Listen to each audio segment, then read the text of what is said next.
ಸುಂದರ ಭಾವನಾತ್ಮಕ ವಾತಾವರಣ ಈಗಾಗಲೇ ನಿರ್ಮಾಣ ಆಗುತ್ತಿದೆ.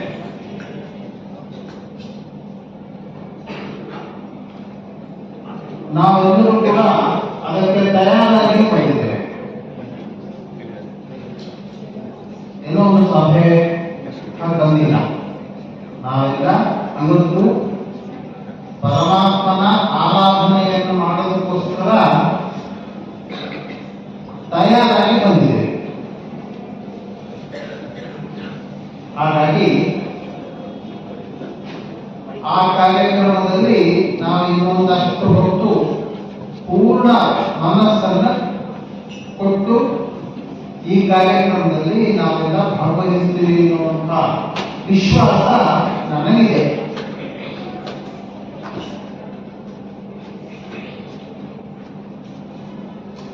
ನಾವೆಲ್ಲ ವಿದ್ಯಾರ್ಥಿಗಳು, ನೀವಷ್ಟೇ ಅಲ್ಲ, ಇಲ್ಲಿರುವಂತ ಎಲ್ಲರೂ ವಿದ್ಯಾರ್ಥಿಗಳೇ. ನೀವು ಸ್ಕೂಲಲ್ಲೋ ಕಾಲೇಜಲ್ಲೋ ಓದ್ತಾ ಇದ್ದೀರಿ, ನಾವು ಅದರ ಮುಂದುವರಿದ ಭಾಗವಾಗಿ ಜೀವನದಲ್ಲೇ ಓದ್ತಾ ಇದ್ದೀವಿ. ನೀವು ಇದನ್ನು ಮುಗಿಸಿದ ನಂತರ ಒಂದು ಹಂತ ಬಂದ ನಂತರ ಮುಂದೆ ಜೀವನದಲ್ಲಿಯೂ ನೀವು ಸದಾ ವಿದ್ಯಾರ್ಥಿಗಳಾಗೇ ಇದ್ದೀರಿ. ಈ ಭಾವನೆ ನಮ್ಮೆಲ್ಲರ ಮನಸ್ಸನ್ನು ಇರಬೇಕು.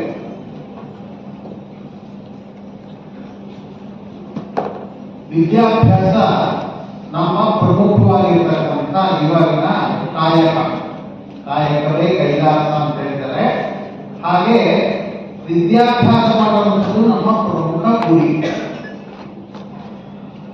ಹಾಗಿರುವಾಗ ಈ ಪೂಜೆ ಇದನ್ನೆಲ್ಲ ಯಾಕಪ್ಪ ಅಂತ ಅನಿಸಬಹುದು. ಆದರೆ ಈಗ ನಾವೇನ್ ನೋಡ್ತೀವಲ್ಲ, ಈ ರೀತಿಯ ಸಭೆ ಕಾರ್ಯಕ್ರಮದಲ್ಲಿ ಮೊದಲು ಒಂದಷ್ಟು ಭಜನೆ ಮಾಡಿದ್ವಿ, ದೇವರ ನಾಮಸ್ಮರಣೆ ಮಾಡಿದ್ವಿ, ಒಂದು ಒಳ್ಳೆಯ ವಾತಾವರಣ ತಂದ್ಕೊಂಡ್ವಿ.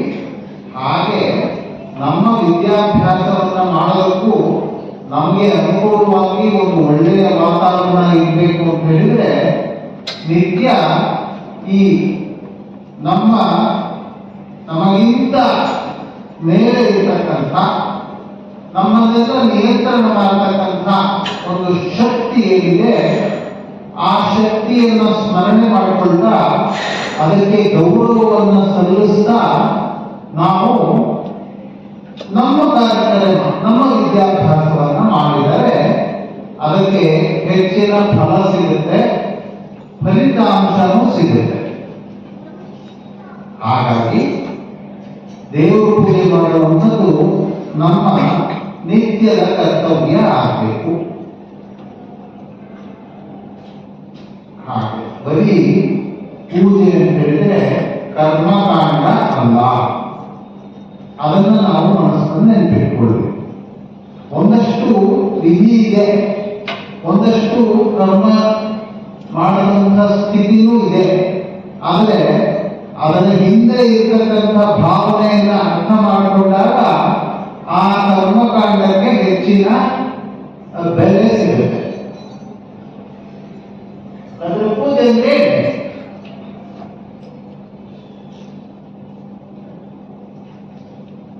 ಪೂಜೆ ಅಂತ ಹೇಳಿದ್ರೆ ಆ ಬೃಹತ್ ಶಕ್ತಿ ಇದೆ, ನಮ್ಮನ್ನೆಲ್ಲ ಸಂಪರ್ಕ, ನಮ್ಮನ್ನೆಲ್ಲ ನೋಡಿಕೊಳ್ಳ, ನಮ್ಮ ಸೃಷ್ಟಿ ಸ್ಥಿತಿ ಲಯಕ್ಕೆ ಕಾರಣವಾಗಿರ್ತಕ್ಕಂಥ ಅಗೋಚರವಾಗಿರ್ತಕ್ಕಂಥ ಒಂದು ಶಕ್ತಿ ಇದೆ. ಅದರ ನಮ್ಮ ನಡುವಿನ ಸಂಬಂಧ ಹೆಚ್ಚು ಹೆಚ್ಚು ಗರಿಷ್ಠ ಆಗಬೇಕು, ಹೆಚ್ಚು ಹೆಚ್ಚಾಗಬೇಕು. ಅದಕ್ಕೋಸ್ಕರ ನಾವು ಆ ಶಕ್ತಿಯನ್ನ ನಾವು ಪೂಜೆ ಮಾಡ್ತೀವಿ.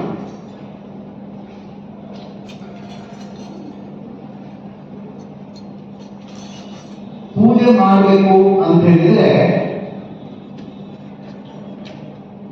ನಮ್ಮ ಕಣ್ಣಿಗೆ ಏನೋ ಒಂದು ಇದ್ದದೇ ಹೆಚ್ಚು ಅನುಕೂಲ ಆಗುತ್ತೆ ಅನ್ನೋ ಕಾರಣಕ್ಕೋಸ್ಕರ ನಾವು ದೇವಸ್ಥಾನಗಳಲ್ಲಿಯೋ ಬೇರೆ ಬೇರೆ ಕಡೆಗಳಲ್ಲಿಯೋ ನಮ್ಮ ಮನೆಯಲ್ಲಿಯೋ ಒಂದು ದೇವರ ಒಂದು ಸಾನ್ನಿಧ್ಯವನ್ನ ಇಟ್ಕೊಳ್ತೀವಿ.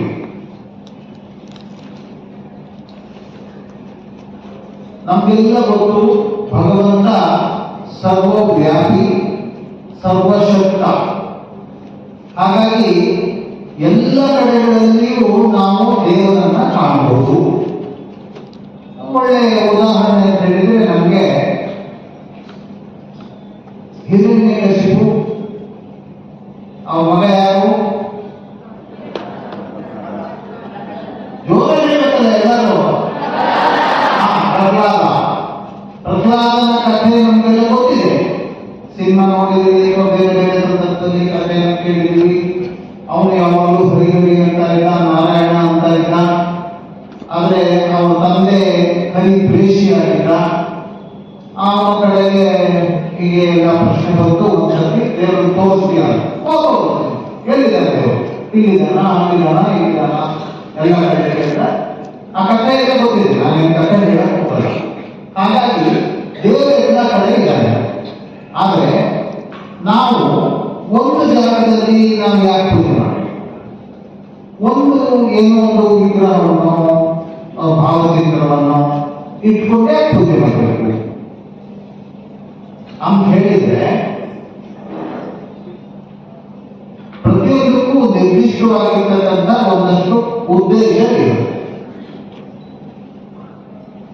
ಹಿಂದೆಲ್ಲ ಈಗ ನಾನು ಇದೆ ಸ್ವಲ್ಪ, ಆದ್ರೆ ಈಗ ಸ್ವಲ್ಪ ಕಡಿಮೆ ಆಗಿದೆ. ನಮಗಿಂತೂ ಇರ್ಬೋದು ಹೆಚ್ಚಿನ. ನಾವೆಲ್ಲ ಸೈಕಲ್ ನೋಡಿದ್ದ ಇದ್ದೀವಿ. ಸೈಕಲ್ ಓಡಿಸೋದು ಇವಾಗಲೂ ಹೆಚ್ಚಿನ ಜನರಿಗೆಲ್ಲ ಗೊತ್ತಿರ್ಬೋದು. ಒಂದ್ಸತಿ ಸೈಕಲ್ ಅಲ್ಲಿ ಹೋಗ್ತಾ ಇರ್ಬೇಕಾದ್ರೆ ಒಬ್ಬರಿಗೆ ಆಗೆಲ್ಲ ಸಾಯಂಕಾಲ ಆದರೆ ಸೈಕಲ್ಗೆ ದೀಪವನ್ನು ಇಟ್ಕೊಂಡು ಹೋಗ್ಬೇಕಾಗಿತ್ತು. ದೀಪ ಇದ್ದರೆ ಪೊಲೀಸ್ನವ್ರು ಹಿಡಿತಾರೆ. ಹಾಗೆ ಹೋಗ್ತಾ ಇದ್ದ ಒಂದು ಹುಡುಗ ಸೈಕಲ್ ತಗೊಂಡು ದೀಪ ಇರಲಿಲ್ಲ, ಪೊಲೀಸರು ತಡೆದು ನಿಲ್ಲಿಸಿದ್ರು. ಏನು ದೀಪ ಇಲ್ಲ ನಿಮಗೆ, ಅದಕ್ಕೆ ನೀನು ತಪ್ಪು ಮಾಡಿದ್ಯಾ? ಅವಾಗ ಸ್ವಲ್ಪ ಬಹಳ ಬುದ್ಧಿವಂತ ಅಂತ ತಿಳ್ಕೊಂಡು, ಇಷ್ಟೆಲ್ಲ ಸುತ್ತಮುತ್ತ ದೀಪಗಳಿದೆ, ಸ್ಟ್ರೀಟ್ ಲೈಟ್ ಎಲ್ಲ ಇದೆ, ದೀಪ ಇದೆ, ಏನು ಪರವಾಗಿಲ್ಲ ಇದೆ, ನಾನು ಹೋಗ್ಬೋದು ಪರವಾಗಿಲ್ಲ. ಆ ಪೊಲೀಸರು ಸ್ವಲ್ಪ ಬುದ್ಧಿ ಉಪಯೋಗಿಸಿದ್ರು.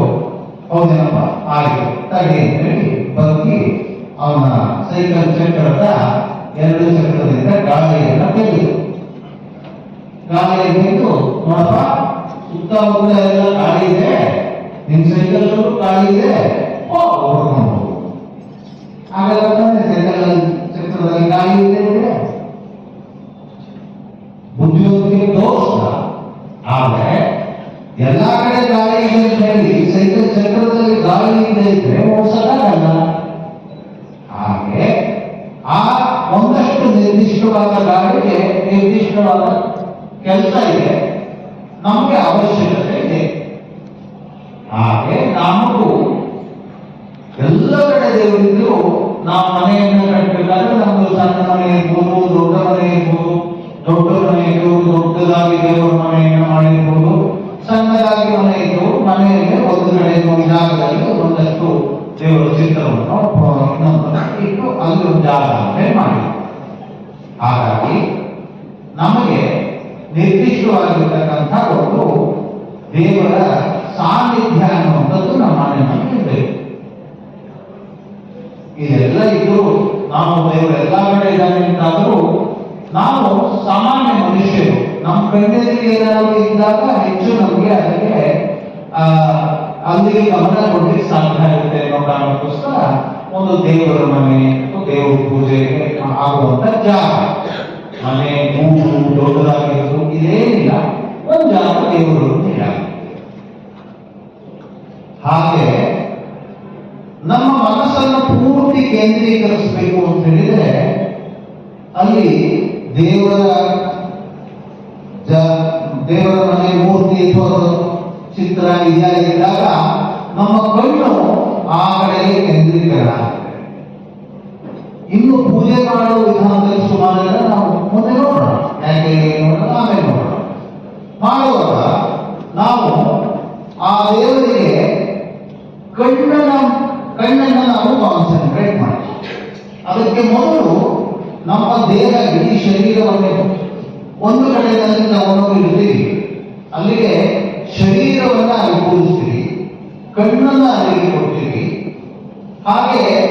ನಮ್ಮ ಇನ್ನು ಪಂಚೇಂದ್ರಿಯಗಳು ಅಂತ ಹೇಳ್ತಾರಲ್ಲ, ಕಣ್ಣು, ಮೂಗು, ಹೀಗೆಲ್ಲ. ಮೂಗು ಬೇರೆ ಬೇರೆ ಕಡೆಯ ಒಂದು ಇದನ್ನು ಹೋಗದೇ ಇರಲಿ, ಗಮನ ಹೋಗದೇ ಇರಲಿ ಅನ್ನೋ ಕಾರಣಕ್ಕೋಸ್ಕರ ಊದುಗಡ್ಡಿಯನ್ನ ಹೊಚ್ಚುವುದರ ಮೂಲಕ, ಒಂದು ಸುಗಂಧವನ್ನ ಆಘ್ರಾಣ ಮಾಡೋದ್ರ ಮೂಲಕ ನಾವು ನಮ್ಮ ಮೂಗನ್ನ ಅಲ್ಲಿಗೆ ಕಾನ್ಸಂಟ್ರೇಟ್, ಕೇಂದ್ರೀಕರಿಸ್ತೀವಿ.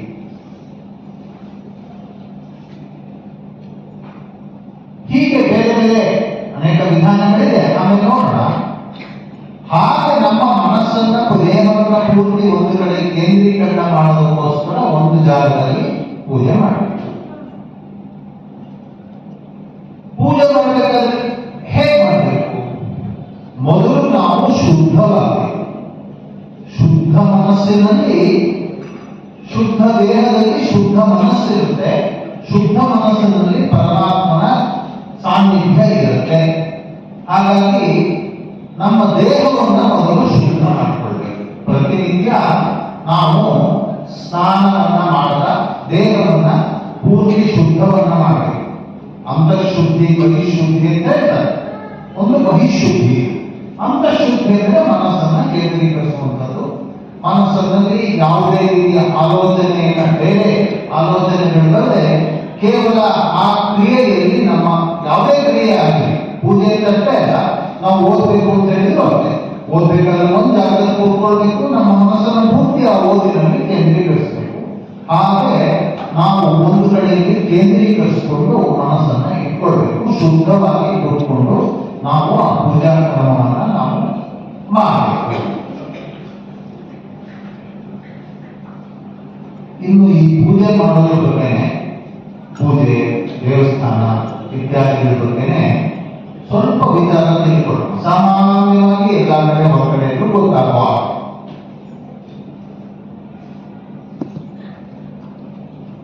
ನಮ್ಮ ಮನಸ್ಸಿನ ಅಥವಾ ನಮ್ಮ ಆತ್ಮಾತ್ಮ ಗಿರಿಜಾಮತಿ ಪ್ರಾಣ ಸಹಜರ ಪ್ರಾಣ ಶರೀರಂ ಗೃಹಂ ಪೂಜಾತೆ ವಿಷಯೋಪಭೋಗ ರಚನಾ ನಿದ್ರಾ ಸಮಾಧಿ ಸ್ಥಿತಿ ಸಂಚಾರ ಪದಯೋ ಪ್ರದಕ್ಷಿಣ ವಿಧಿ ಸ್ತೋತ್ರಾಣಿ ಸರ್ವಾನಿರಾಹ ಯದ್ಯತ್ ಕರೋಮಿ ತತ್ತದಖಿಲಂ ಶಂಭೋ ತವಾರಾಧನಂ ಅಂತೇಳಿ ಒಂದು ಕ್ಷಮಾಪಣಾ ಸ್ತೋತ್ರದಲ್ಲಿ ಒಂದು ಸ್ತೋತ್ರ. ಆತ್ಮಾತ್ಮ, ನೀನು ಯಾರು, ನನ್ನ ಏನು ಆತ್ಮ ಇದೆ ಅದೇ ನೀನು ಭಗವಂತ. ಗಿರಿಜಾ ಮತಿ, ಮತಿ ಅಂದ್ರೆ ಬುದ್ಧಿ, ಬುದ್ಧಿ ಗಿರಿಜೆ ತಾಯಿ ಪಾರ್ವತಿ. ಈಶ್ವರ ಆತ್ಮ, ಪಾರ್ವತಿ ತಾಯಿ. ಸಹಚರಾಹ ಪ್ರಾಣಾಹ ಶರೀರಂ ಗೃಹಂ. ಸಹಚರ ಅಂದ್ರೆ ಜೊತೆಯಲ್ಲಿರೋ ಯಾರು, ನಮ್ಮೆಲ್ಲ ಅವರೆಲ್ಲರೂ ಕೂಡ ಯಾರು ಅಂತ ಹೇಳಿದ್ರೆ ಪ್ರಾಣ. ನಾವು ಪಂಚ ಪ್ರಾಣಗಳು ಅಂತ ಹೇಳ್ತೀವಿ. ಹಾಗೆ ಪ್ರಾಣ ನಮಗೆ ಸಹಚರ. ಶರೀರಂ ಗೃಹಂ, ನನ್ನ ಶರೀರವೇ ಮನೆ ಅಥವಾ ದೇವಸ್ಥಾನ. ಪೂಜಾತೆ ವಿಷಯೋಪಭೋಗ ರಚನಾ. ವಿಷಯೋಪಭೋಗ ರಚನಾ ಅಂತ ಹೇಳಿದ್ರೆ ನಾವು ಏನೆಲ್ಲ ಕಾರ್ಯಕ್ರಮಗಳನ್ನ ಮಾಡ್ತಾ ಇರ್ತೀವಿ, ನಾವು ತಿಂತೀವಿ, ಕುಡಿತೀವಿ, ಓಡಾಡ್ತೀವಿ, ಸ್ನಾನ ಮಾಡ್ತೀವಿ, ಮಲಕೊಳ್ತೀವಿ ಇತ್ಯಾದಿ ಎಲ್ಲ ಏನಿದೆ ಅದೆಲ್ಲವೂ ಕೂಡ ವಿಷಯೋಪಭೋಗ ರಚನಾ. ಪೂಜಾತೆ, ನಿನ್ನ ಪೂಜೆ. ನಿದ್ರಾ ಸಮಾಧಿ ಸ್ಥಿತಿ. ಸಮಾಧಿ ಸ್ಥಿತಿ ಅಂತ ಹೇಳ್ತಾರೆ. ನಾವೆಲ್ಲ ಈ ಯೋಗ ಮಾಡಬೇಕಾದ್ರೆ ಅಂತಿಮ ಗುರಿ ಸಮಾಧಿ ಸ್ಥಿತಿ. ಅಂದ್ರೆ ನಮ್ಮ ಎಲ್ಲವನ್ನೂ ಮರೆತು ಕೇವಲ ಪರಮಾತ್ಮನಲ್ಲಿ ನಮ್ಮ ಮನಸ್ಸನ್ನ ಕೇಂದ್ರೀಕರಿಸುವಂತಹ ಸ್ಥಿತಿಯನ್ನ ಸಮಾಧಿ ಸ್ಥಿತಿ ಅಂತ ಹೇಳ್ತಾರೆ. ನಿದ್ರಾ ಸಮಾಧಿ ಸ್ಥಿತಿ, ನಾವು ಪ್ರತಿನಿತ್ಯ ನಿದ್ದೆ ಮಾಡುವಾಗ ಒಂದು ಸಂದರ್ಭದಲ್ಲಿ ಪೂರ್ಣ ನಿದ್ರೆಯಲ್ಲಿ, ಗಾಢ ನಿದ್ರೆಯಲ್ಲಿ ಹೋದಾಗ ನಮ್ಗೇನೂ ಗೊತ್ತಿರೋಲ್ಲ, ಆ ರೀತಿ ಅದು ಆ ಸಮಾಧಿ ಸ್ಥಿತಿ ಅಂತ ತಿಳ್ಕೋಬಹುದು. ಪೂಜಾತೆ ವಿಷಯೋಪಭೋಗ ಪದಯೋ ಪ್ರದಕ್ಷಿಣ ವಿಧಿ. ನಾವು ಓಡಾಟ ಮಾಡ್ತೀವಿ, ಬೇರೆ ಬೇರೆ ಯಾವ್ಯಾವ ಕೆಲಸಕ್ಕೋಸ್ಕರ ಎಲ್ಲ ಓಡಾಟ ಮಾಡ್ತೀವಿ. ಆ ಎಲ್ಲ ಓಡಾಟ ಕೂಡ ದೇವರಿಗೆ ಆಗುವ ಪ್ರದಕ್ಷಿಣೆ ಅಂತ ತಿಳ್ಕೊಳ್ತೀವಿ. ಸ್ತೋತ್ರಾಣಿ ಸರ್ವಾಗ್ರಾಹ, ನನ್ನ ಬಾಯಿಯಿಂದ ಏನೆಲ್ಲ ಬರುತ್ತೋ, ಏನೆಲ್ಲ ಶಬ್ದ ಬರುತ್ತೋ, ಏನೆಲ್ಲ ಮಾತು ಬರುತ್ತೋ, ಏನೆಲ್ಲ ಹಾಡು ಬರುತ್ತೋ ಅದೆಲ್ಲವೂ ಭಗವಂತನ ಸ್ತೋತ್ರ. ಯಜ್ಜತ್ ಕರೋಮಿ ತತ್ತದಖಿಲಂ ಶಂಭೋ ತವಾರಾಧನಂ.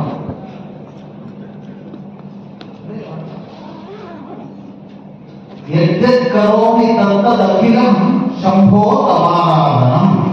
ನಾನು ಏನೇನು ಮಾಡ್ತೀನೋ ಅವೆಲ್ಲವೂ ಕೂಡ ಪರಮಾತ್ಮ ಈಶ್ವರ ನಿನ್ನ ಅರ್ಚನೆ ಅಂತ ತಿಳ್ಕೋ ಅಂತ ಹೇಳಿ, ಏನೋ ದೊಡ್ಡ ದೇವಸ್ಥಾನಕ್ಕೆ ಹೋಗ್ತೀವಿ, ಮಕ್ಕಳಿಗೆ ಹೋಗ್ಬೇಕು ಅಂತ ಹೇಳಿ ಅಲ್ಲ, ನಮ್ಮ ಎಲ್ಲ ಕರ್ತವ್ಯಗಳು ಕೂಡ ಪೂಜೆ, ಈ ಭಾವನೆ ಮನಸ್ಸಿನಲ್ಲಿ ಇರೋದು. ಅದನ್ನೇ ಅಣ್ಣ ಬಸವಣ್ಣನವರು ಹೇಳಿದ್ದಾರೆ, ಉಳ್ಳವರು ಶಿವಾಲಯ ಮಾಡುವರು, ನಾನೇನು ಮಾಡಲಿ ಬಡವನಿಗ, ಎನ್ನ ಕಾಲೇ ಕಂಬ, ದೇಹವೇ ದೇಗುಲ, ಶಿರವೇ ಹೊನ್ನ ಶಿಖರವಯ್ಯ. ದೇವಸ್ಥಾನ ಅಂತ ಹೇಳಿದ್ರೆ ಏನಪ್ಪ, ದೊಡ್ಡವರು ದೇವಸ್ಥಾನ ಎಲ್ಲ ಮಾಡ್ತಾರೆ, ನಾನೇನಪ್ಪ ಮಾಡಿ, ನಾನು ಬಡವ. ಎನ್ನ ಕಾಲೇ ಕಂಬ, ದೇವಸ್ಥಾನದ ಒಂದು ಕಂಬ ಅಂತ ಹೇಳಿದ್ರೆ ಎನ್ನ ಕಾಲೇ ಕಂಬ, ದೇಹವೇ ದೇಗುಲ, ಆ ಕಂಬದ ಮೇಲೆ ನಿಂತಿರ್ತಕ್ಕಂಥ ದೇಗುಲ ದೇವಸ್ಥಾನ, ಶಿರವೇ ಹೊನ್ನ ಕಲಶವಯ್ಯ. ದೇವಸ್ಥಾನದ ಕಲಶ ಇರುತ್ತಲ್ಲ ಅದನ್ನ ಅಂತಾರೆ. ಅಂದ್ರೆ ನಾವು ಎಲ್ಲರೂ ಕೂಡ ನಮ್ಮಲ್ಲಿಯೇ ಭಗವಂತ ಇದ್ದಾನೆ ಅನ್ನುವ ಭಾವನೆಯನ್ನು ತಂದುಕೊಳ್ಳೋದಕ್ಕೆ ಅವರೆಲ್ಲರೂ ಕೂಡ ಹಿರಿಯರಿಂದ ಯಾವಾಗಿಂದನೂ ಮಾರ್ಗದರ್ಶನ ಮಾಡ್ತಾ ಇದ್ದಾರೆ. ಅದನ್ನೇ ನಾವು ಕೂಡ ಆತ್ಮಸಾತ್ ಮಾಡಿಕೊಳ್ಬೇಕು, ತಿಳ್ಕೊಳ್ಬೇಕು, ಹಾಗೆ ಪೂಜೆಯನ್ನ ಮಾಡಬೇಕು. ದೇವಸ್ಥಾನಕ್ಕೆ ಹೋಗ್ಬೇಕು, ಪ್ರದಕ್ಷಿಣೆ ಮಾಡಬೇಕು, ಬಲಗಡೆಯಿಂದ ಎಡಗಡೆ ಪ್ರದಕ್ಷಿಣೆ ಇತ್ಯಾದಿ ಇತ್ಯಾದಿ ಅನೇಕ ಸಂಗತಿಗಳಿದೆ. ಯಾಕೆ ಇದನ್ನೆಲ್ಲ ಹೇಳ್ತಾರೆ ಅಂತ ಹೇಳಿದ್ರೆ, ನಮ್ಮ ಗಮನ ಪೂರ್ತಿ ಆ ಕಡೆ ಇರಬೇಕು ಅನ್ನೋ ಕಾರಣಕ್ಕೋಸ್ಕರ ಇದನ್ನೆಲ್ಲ ಹೇಳ್ತಾರೆ. ಹಾಗೆ ಪೂಜೆಯ ಮಹತ್ವ ಅಂತ ಹೇಳಿದ್ರೆ ಇಷ್ಟು ಅನ್ನುವಂಥ ಭಾವನೆ ನಮ್ಮೆಲ್ಲರ ಮನಸ್ಸಿನಲ್ಲಿ ಇರಬೇಕು. ಆ ಎಲ್ಲ ಸಂಗತಿಗಳನ್ನು ಮನಸ್ಸಿನಲ್ಲಿ ಇಟ್ಕೊಂಡು ನಾವು ಪೂಜೆ ಮಾಡಬೇಕಾದ್ರೆ ಏನ್ ಮಾಡಬೇಕು, ನಾವೇನ್ ಮಾಡಬೇಕು. ಈಗ ನಮ್ಮ ಹಿರಿಯರು ಅದನ್ನೇ ಹೇಳಿದ್ರು, ಏನ್ ಮಾಡಬೇಕು ಅನ್ನೋದು ನಾವು ಸ್ಪಷ್ಟ ಆಗಬೇಕು. ನಾವೇನ್ ಮಾಡಬೇಕು, ಹೌದಪ್ಪ ನೀವಿದೆಲ್ಲ ನಾವೇನ್ ಮಾಡ್ಲಿ ಅಂತ ನಿಮ್ಮ ಮನಸ್ಸಾಗುತ್ತೆ. ಆ ವಿಧಾನವನ್ನು ತಿಳ್ಕೊಳ್ಳೋದೇ ಇವತ್ತಿನ ಈ ಕಾರ್ಯಕ್ರಮದ ಮುಖ್ಯ ಉದ್ದೇಶ. ಹಾಗೆ ನಾವು ಪ್ರತಿನಿತ್ಯ ನಮ್ಮ ದಿನಚರಿಯಲ್ಲಿ ಈ ಪೂಜೆಯ ಭಾವವನ್ನು ಇಟ್ಕೊಳ್ಬೇಕು. ಯಾರ್ಯಾರಿಗೆ ಪೂಜೆ ಮಾಡಬೇಕು, ಹೇಗೆ ಪೂಜೆ ಮಾಡಬೇಕು ಅದನ್ನು ನೋಡೋಣ. ಮುಖ್ಯವಾಗಿ ನಾವೆಲ್ಲ ಮೊದಲನೇದಾಗಿ ನಮಗೆ ಪ್ರತ್ಯಕ್ಷ ಕಾಣುವ ದೇವರು ಅಂದರೆ ಯಾರು ಹೇಳ್ಬೋದಾ? ಬಹಳ ಒಳ್ಳೆಯದು. ನಮ್ಮ ತಂದೆ ತಾಯಿ ನಮ್ಮ ಎದುರಿಗೆ ಕಾಣುವ ಪ್ರತ್ಯಕ್ಷ ದೇವರು. ಆ ಭಾವನೆಯಿಂದಲೇ ನಾವು ಸದಾ ಅವರನ್ನು ನೋಡಬೇಕು. ನಮ್ಮ ಸೃಷ್ಟಿ ಸ್ಥಿತಿ ಎಲ್ಲದಕ್ಕೂ ಅವರೇ ಕಾರಣ. ಹಾಗಾಗಿ ಅವರು ದೇವರು, ಅವರಿಗೆ ಗೌರವವನ್ನು ಸಲ್ಲಿಸಬೇಕು. ಅದಕ್ಕೆ ಪೂರ್ವಭಾವಿಯಾಗಿ ನಾನು ನಿಮಗೆಲ್ಲ ಹೇಳಿದ ಹಾಗೆ ದೇವರ ಪೂಜೆಯನ್ನು ಕೂಡ ನಾವು ಸ್ವಲ್ಪ ಮಟ್ಟಿಗೆ ಮಾಡಬೇಕು. ನಮಗೆ ಬಹಳ ಸಮಯ ಇರೋಲ್ಲ, ನಾವು ಓದಿನಲ್ಲಿ ಮಗ್ನರಾಗಿರ್ತೀವಿ.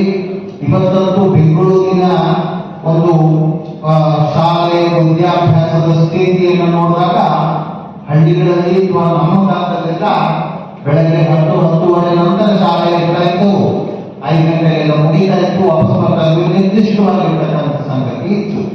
ಇವತ್ತು ಸ್ವಲ್ಪ ಆಗಲ್ಲ, ಬೇರೆ ಬೇರೆಯವರಿಗೆ ಬೇರೆ ಬೇರೆ ಸಮಯ ಇರುತ್ತೆ. ಬೆಳಗ್ಗೆ 7 ಗಂಟೆಗೆ ಸ್ಕೂಲಿಗೆ ಹೋಗುವಂಥವ್ರು ಇರ್ತಾರೆ, ಅಥವಾ 11 ಗಂಟೆಗೆ ಹೋಗುವವರು ಇರ್ತಾರೆ. ಮತ್ತೆ ಸಾಯಂಕಾಲನೂ ಎಷ್ಟು ಬೇರೆ ಬೇರೆ ಸಮಯದಲ್ಲಿ ನಾವು ಮನೆಗೆ ಸೇರೋದು ಕಷ್ಟ ಆಗುತ್ತೆ. ಟ್ಯೂಷನ್, ಮತ್ತೊಂದು ಮನೆ ಪಾಠನು, ಏನೋ ಕಾರ್ಯಕ್ರಮಗಳು ನಮ್ಗೆ ಇದೇ ಇರುತ್ತೆ. ಪೂರ್ತಿ ವ್ಯಸ್ತರಾಗಿರ್ತೀವಿ, ಟೈಮೇ ಇಲ್ಲ ರೀ ನಮ್ಗೆ ಅಂತ ಎಷ್ಟೋ ಸಲ ನಮ್ಗೆ ಅನ್ಸುತ್ತೆ. ಆದರೆ ಹಾಗೆಲ್ಲ ನಮ್ಗೆಲ್ಲರಿಗೂ ಸಮಯ ಸಿಗತ್ತೆ. 5-10 ನಿಮಿಷವನ್ನು ಕೂಡ ನಾವು ಹೇಗಿದ್ರು ಪೂಜೆ ಮಾಡೋದಕ್ಕೆ ಸಾಕಾಗುತ್ತೆ. ಆ ಥರದ ವಿಧಾನವನ್ನು ಒಂದು ಸ್ವಲ್ಪ ನಾವು ಒಂದೇ ರೀತಿಯಾಗಿರ್ತಕ್ಕಂಥ ಯೂನಿಫಾರ್ಮ್ ಅಂತ ಹೇಳ್ತಾರಲ್ಲ, ಸಮಾನವಾಗಿರ್ತಕ್ಕಂಥ ರೀತಿಯಲ್ಲಿ ಅದನ್ನ ಇವತ್ತು ನಮಗೆಲ್ಲ ಒಂದು ಸಾರಿ ತಿಳಿಸ್ಬೇಕು, ಅಭ್ಯಾಸ ಮಾಡಬೇಕು ಅನ್ನುವಂಥದ್ದು. ಹಾಗಾಗಿ ನಾವು ಬೆಳಗ್ಗೆ ಹೇಳ್ತೀವಿ, ಬೆಳಗ್ಗೆ ತುಂಬಾ ಸೂಕ್ತವಾಗಿರ್ತಕ್ಕಂಥ ಸಮಯ ನಮ್ಮ ಕೈನಲ್ಲಿ ಇರುತ್ತೆ. ಸ್ವಲ್ಪ ಬೇಗ ಹೇಳ್ಬೋದಲ್ವಾ, ನಿದ್ದೆ ಮಾಡೋದ್ರಿಂದ ಕಡಿಮೆ ಅನ್ನೋಕ್ಕಿಂತ ಹೊಂದಿಸ್ಕೊಳ್ಬಹುದಲ್ವಾ. ಹಾಗೆ ಬೆಳಗ್ಗೆ ಹೊತ್ತು ಸೂಕ್ತವಾಗಿರ್ತಕ್ಕಂಥ ಸಮಯ. ನಾವು ಎದ್ದು ನಮ್ಮ ನಿದ್ದೆ ಕರ್ಮಗಳನ್ನು ಮುಗಿಸ್ಕೊಂಡು, ಹಲ್ಲು ಜೋರು ಮತ್ತೊಂದು ಅದನ್ನೆಲ್ಲ ಮುಗಿಸ್ಕೊಂಡು ಸ್ನಾನ ಮಾಡಿ ಪೂಜೆಯನ್ನು ಮಾಡುವಂತಹ ಅಭ್ಯಾಸವನ್ನು ಮಾಡಿಕೊಳ್ಳುವಂಥದ್ದು ತುಂಬಾ ಸೂಕ್ತ. ಅಕಸ್ಮಾತ್ ಬೆಳಗ್ಗೆನೇ ಆಗಿದ್ರೆ ಸಂಜೆನೂ ಮಾಡಬಹುದು, ಆದರೆ ಬೆಳಗ್ಗೆ ಮಾಡುವಂಥದ್ದು ಸೂಕ್ತ. ಸ್ನಾನ ಮಾಡಿ ಶುದ್ಧರಾಗಿ ಶುಭ್ರ ವಸ್ತ್ರವನ್ನ ಉಟ್ಕೊಂಡು ಧರಿಸಿಕೊಂಡು ನಾವು ಸಿದ್ಧರಾಗಿ. ಮತ್ತೆ ಇವತ್ತು ನಮಗೆಲ್ಲ ಒಂದು ವ್ಯವಸ್ಥೆ ಮಾಡಿದ್ದಾರೆ, ಎಲ್ಲರ ಮನೆಯಲ್ಲಿಯೂ ಗಂಧವನ್ನ ಕೊಡುವಂತ ಇಡುವಂತ ವ್ಯವಸ್ಥೆ ಮಾಡಿದ್ದಾರೆ. ನಮ್ಮ ಮನೆಯಲ್ಲಿ ನಿತ್ಯ ನಮಗೆ ಈ ರೀತಿಯ ಗಂಧವನ್ನ ಇಡುವಂತ ವ್ಯವಸ್ಥೆ ಆಗಿದೆ. ಆದರೆ ನಮ್ಮ ಹಿಂದೂಗಳೆಲ್ಲರ ಮನೆಯಲ್ಲಿ ಒಂದು ಪದ್ಧತಿ ಇದೆ, ಹಣೆಗೆ ಏನಾದರೂ ಇಟ್ಟುಕೊಳ್ಳುವಂಥದ್ದು. ಅದು ವಿಭೂತಿ ಇರಬಹುದು, ಗಂಧ ಇರಬಹುದು, ಕುಂಕುಮ ಇರಬಹುದು, ಗೋಪಿ ಚಂದನ ಇರಬಹುದು. ಹೀಗೆ ಯಾವುದಾದ್ರೂ ಒಂದು ಲಾಂಛನ ಅಂತ ಹೇಳ್ತಾರೆ, ಗುರುತು ಅಂತ. ಒಂದು ಕಾಲದಲ್ಲಿ ಲಾಂಛನವನ್ನ ಇಟ್ಕೊಳ್ಳದೆ ಇದ್ದವನು ಅವನು ಮಡಿಯಲ್ಲ ಇನ್ ದ ಸೆನ್ಸ್ ಶುಭ್ರ ಅಲ್ಲ. ಶುದ್ಧವಾಗಿದ್ದಾನೆ ಅಂತ ಹೇಳಿದ್ರೆ ಹಣೆಯಲ್ಲಿ ಏನಾದರೂ ಲಾಂಛನ ಇರಬೇಕು ಅನ್ನುವಂತ ಒಂದು ಪದ್ಧತಿಯನ್ನು ಇತ್ತು, ಈಗಲೂ ಅನೇಕರಲ್ಲಿದೆ. ಆದರೆ ನಾವು ಅದನ್ನು ಗಮನಿಸಬೇಕು. ನಾವು ಸ್ನಾನ ಮಾಡಿ ಶುಭ್ರ ವಸ್ತ್ರವನ್ನು ಉಟ್ಟು ಹಣೆಗೆ ನಮಗೆ ಅನುಕೂಲವಾಗಿರ್ತಕ್ಕಂಥ ಕುಂಕುಮನೇ ಇಟ್ಕೊಳ್ಬೇಕು ಅಂತ ಏನಿಲ್ಲ, ವಿಭೂತಿನೇ ಇಟ್ಕೊಳ್ಬೇಕು ಅಂತ ಏನಿಲ್ಲ. ಯಾವುದಾದ್ರೂ ಒಂದು ನಮ್ಮ ಪದ್ಧತಿಗೆ ಅನುಗುಣವಾಗಿ ಹಣೆಗೆ ಏನಾದರೂ ಧರಿಸಿಕೊಳ್ಬೇಕು. ಅದು ಹೆಚ್ಚಿನ ಕಳೆಯನ್ನು ಕೊಡುತ್ತೆ, ಭಾವನೆಯನ್ನು ಹೆಚ್ಚಿಸುತ್ತೆ. ಅದಕ್ಕೋಸ್ಕರ ಶುಭ್ರ ವಸ್ತ್ರವನ್ನು ಉಟ್ಕೊಂಡು ಹಣೆಗೆ ಏನಾದರೂ ಲಾಂಛನವನ್ನು ಇಟ್ಟುಕೊಂಡು ನಾವು ಆ ಸ್ಥಿತಿಯಲ್ಲಿ ನಮ್ಮ ದೇವರ ಮನೆ ಅಥವಾ ದೇವರ ನಾನಾಗಲೇ ಹೇಳಿದ್ರೆ ಬೇರೆ ರೀತಿ ನಮ್ಮ ಮನೆಯಲ್ಲಿ ಒಂದು ಜಾಗ, ಆ ಜಾಗದಲ್ಲಿ ದೇವರ ಪೂಜೆಗೆ ಹೋಗಬೇಕು. ಹಾಗೆ ಅಲ್ಲಿ ಹೋದಾಗ ನಮ್ಮ ಮನಸ್ಸನ್ನು ಪೂರ್ತಿ ಕೇಂದ್ರೀಕರಿಸೋದಕ್ಕೋಸ್ಕರ ನಾವು ಇವತ್ತನ್ನು ನಾವು ನಾಮ ಸಂಕೀರ್ತನೆ ಮಾಡಿದ್ವಲ್ಲ, ಹಾಗೆ ಭಜನೆನೇ ಅಂತಲ್ಲ, ಒಂದಷ್ಟು ನಾಮ ಸಂಕೀರ್ತನೆಯನ್ನ ನಮ್ಮ ಮನಸ್ಸಲ್ಲಿ ನಮ್ಮ ಬಾಯಿನಲ್ಲಿ ತರಬೇಕು. ಸಾಮಾನ್ಯವಾಗಿ ನಮಗೆಲ್ಲ ಯೋಚನೆ ಮಾಡಿದರೆ ಇಲ್ಲಿ ನಮ್ಮ ಈ ಪೂಜಾ ಸತ್ಸಂಗ ಇತ್ಯಾದಿ ವ್ಯವಸ್ಥೆಯಲ್ಲಿ ಒಂದಷ್ಟು ಶ್ಲೋಕಗಳನ್ನ ಹೇಳಿಕೊಡ್ತಾರೆ. ನಮ್ಮ ಸಾಮಾನ್ಯವಾಗಿ ಎಲ್ಲರಿಗೂ ಮನೆಯಲ್ಲಿ ನಮ್ಮ ತಂದೆ ತಾಯಿಗಳು ಹಿರಿಯರು ಒಂದಷ್ಟು ಶ್ಲೋಕವನ್ನು ಹೇಳಿಕೊಡ್ತಿರ್ತಾರೆ. ಹಾಗೆ ಕೆಲವು ನಿರ್ದಿಷ್ಟವಾಗಿರ್ತಕ್ಕಂಥ ಕನಿಷ್ಠ ಒಂದು 3-4 ಶ್ಲೋಕಗಳನ್ನ ನಾವು ಮನಸ್ಸಿನಲ್ಲಿ ಇಟ್ಕೊಳ್ತಾ ಉಚ್ಚಾರಣೆ ಮಾಡಬೇಕು. ಯಾಕೆಂದ್ರೆ ಕೇವಲ ಮನಸ್ಸಿನಲ್ಲೇ ಇಟ್ಕೊಂಡ್ರೆ ಮಧ್ಯದಲ್ಲಿ ಬೇರೆ ಯಾವುದೋ ಆಲೋಚನೆ ಬಂದು ಅದರ ಕಡೆ ಗಮನ ಹೋಗದೇ ಇರ್ಬೋದು. ಹಾಗಾಗಿ ಬಾಯಿನಲ್ಲಿ ಉಚ್ಚಾರಣೆ ಮಾಡಬೇಕು. ಉಚ್ಚಾರಣೆ ಮಾಡ್ತಾ ದೇವರ ಸ್ತೋತ್ರವನ್ನ ಹೇಳ್ತಾ ನಾವು ಆ ದೇವರ ಪೂಜೆಯನ್ನ ನಾವು ಮಾಡಬೇಕು. ಹೇಗೆ ಮಾಡಬೇಕು ಅನ್ನೋದನ್ನು ಹೇಳಿದೆ. ಇದರಲ್ಲಿ ಬಹಳ ದೊಡ್ಡದಾಗಿರ್ತಕ್ಕಂಥ ಏನು ಗೂಢಾರ್ಥ ಇದೆ ಅಂತ ಏನಲ್ಲ. ಈಗ ಯಾರಾದ್ರೂ ನಮ್ಮ ಮನೆಗೆ ಬಂದ್ರೆ ಸಾಮಾನ್ಯವಾಗಿ ನಾವೇನ್ ಮಾಡ್ತೀವಿ, ಹೊರಗಡೆಯಿಂದ ಬಂದರು ಅಂತ ಹೇಳಿದ್ರೆ ಅವ್ರಿಗೆ ಕಾಲು ತೊಳ್ಕೊಳ್ಳೋದಕ್ಕೆ ನೀರು ಕೊಡ್ತೀವಿ, ಒರೆಸ್ಕೊಳ್ಳೋದಕ್ಕೆ ಬಟ್ಟೆ ಕೊಡ್ತೀವಿ, ಕಾಲು ಒರೆಸ್ಕೊಳ್ತಾರೆ, ಒಳಗೆ ಬನ್ನಿ ಅಂತ ಕರೀತೀವಿ, ಒಂದ್ ಕಡೆ ಕೂರಿಸ್ಬಿಟ್ಟು ಅವರಿಗೆ ಹೊರಗಡೆಯಿಂದ ಬಂದಿರ್ತಾರೆ, ಆಯಾಸವಾಗಿರುತ್ತೆ, ನೀರು ಏನಾದ್ರು ಬೇಕಾ ಅಂತೇಳಿ ಕೇಳೋದಕ್ಕಿಂತ ಹೆಚ್ಚಾಗಿ ನೀರನ್ನು ಕೊಡ್ತೀವಿ. ಅವ್ರ ಆಯಾಸ ಕಡಿಮೆ ಆಗುತ್ತೆ, ಕುಶಲೋಪರಿ ಮಾತಾಡ್ಕೊಳ್ತೀವಿ. ಆನಂತರ ಅವ್ರಿಗೆ ಏನಾದ್ರು ಉಪಚಾರ ಅಂತೀವಿ, ನಮ್ಮ ಮನೆಯ ಪದ್ಧತಿಯ ಪ್ರಕಾರ ತಿರುಳಿನೋ ಹಾಲು ಕಾಫಿನೋ ಪಾನಕನೋ ಏನೋ ಒಂದು ಅವರಿಗೆ ಉಪಚಾರ ಮಾಡೋದಕ್ಕೋಸ್ಕರ ಕೊಡ್ತೀವಿ. ಹೀಗೆಲ್ಲ ಬೇರೆಯವರು ನಾವು ಸತ್ಕಾರ ಮಾಡ್ತೀವಲ್ವಾ, ಪೂಜೆಯ ಹಿಂದೆ ಇರತಕ್ಕಂಥ ಉದ್ದೇಶ ಧರ್ಮ ಕೂಡ ಅಷ್ಟೇ. ಭಗವಂತನಿಗೆ ನಾವು ನಮ್ಮ ಮನೆಗೆ ಬಂದಿದ್ದಾರೆ ಅಂತ ತಿಳ್ಕೊಳ್ತಾ ಭಗವಂತನಿಗೆ ನಾವು ಒಂದಷ್ಟು ಕೈಗಾಲು ತೊಳೆಯೋದು ಇತ್ಯಾದಿ ಉಪಚಾರ ಮಾಡುವಂಥದ್ದನ್ನ ಭಗವಂತನಿಗೆ ಮಾಡ್ತೀವಿ ಅನ್ನುವಂಥ ಕಲ್ಪನೆಯಲ್ಲಿ ಪೂಜೆಯನ್ನು ಮಾಡ್ತೀವಿ. ನಮಗೆಲ್ಲರಿಗೂ ಕೂಡ ಆ ಒಂದು ಎಲ್ಲಾ ವ್ಯವಸ್ಥೆಯನ್ನು ಇದ್ದು ಕನಿಷ್ಠ 1-4 ಹೂವು, ಅರಿಶಿನ ಕುಂಕುಮ, ಸಾಧ್ಯವಾದರೆ ಅಕ್ಷತೆ ಇದ್ರೆ ಅಕ್ಷತೆ, ಇದರ ಮೂಲಕ ದೇವರನ್ನ ಪೂಜೆ ಮಾಡ್ತಾ ಆ ಸಂದರ್ಭದಲ್ಲಿ ನಾವು ಈ ಶ್ಲೋಕಗಳನ್ನ ಹೇಳಿಕೊಳ್ತಾ ಅದನ್ನೆಲ್ಲ ಭಗವಂತನಿಗೆ ಸಮರ್ಪಣೆ ಮಾಡಿ, ಸಾಧ್ಯವಾದರೆ ಮನೆಯಲ್ಲಿ ಏನಾದರೂ ನಮಗೆ ಸ್ವಲ್ಪ ಸಕ್ಕರೆನೋ ಬೆಲ್ಲನೋ ಹಣ್ಣು ಕಾಯಿ ಇತ್ಯಾದಿ ಏನಾದರೂ ಇದ್ರೆ ಭಗವಂತನಿಗೆ ತೋರಿಸಿ ಅದನ್ನು ತಗೊಳ್ಳೋದು. ಅದಕ್ಕೆ ಮೊದಲು ಹೋಗ್ಬೇಕಾದ್ರೆ ಯಾವಾಗಲೂ ದೇವರಿಗೆ ಏನಾದರೂ ಕೊಡ್ಬೇಕಾದ್ರೆ ಅದನ್ನ ಒಳ್ಳೆಯದನ್ನು ಕೊಡಬೇಕು. ಅದಕ್ಕೆ ನೈವೇದ್ಯ ಅಂತ ಹೇಳ್ತಾರೆ. ನೈವೇದ್ಯ ಆದಮೇಲೆ ಏನಾಗುತ್ತೆ ಅಂತಂದ್ರೆ ಪ್ರಸಾದ ಆಗುತ್ತೆ. ನಾವೆಲ್ಲರೂ ಕೂಡ ಭಗವಂತನಿಗೆ ಸಮರ್ಪಣೆ ಮಾಡಿಯೇ ಊಟ ಮಾಡಬೇಕು. ತೇನ ಕೆತ್ತೇನ ಬುದ್ಧಿ ಅಂತೇಳಿ ಈಶಾವಾಸ್ಯ ಉಪನಿಷತ್ತಿನಲ್ಲಿ ಒಂದು ಬರುತ್ತೆ, ಒಂದು ಸಾಲು. ಅಂದ್ರೆ ನಮಗೆ ಪೂರ್ತಿ ಈ ನಾವೇನೇನು ಅನುಭವಿಸ್ತೀವೋ ಅದೆಲ್ಲವೂ ಕೂಡ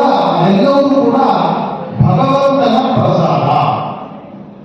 ಅದನ್ನ ಊಟ ಮಾಡ್ತೀವಿ ಅನ್ನೋ ಭಾವನೆ. ಅದಕ್ಕೋಸ್ಕರ ಏನಾದರೂ ನೈವೇದ್ಯ ಮಾಡಬಹುದು, ಏನಾದರೂ ಮಾಡಬಹುದು.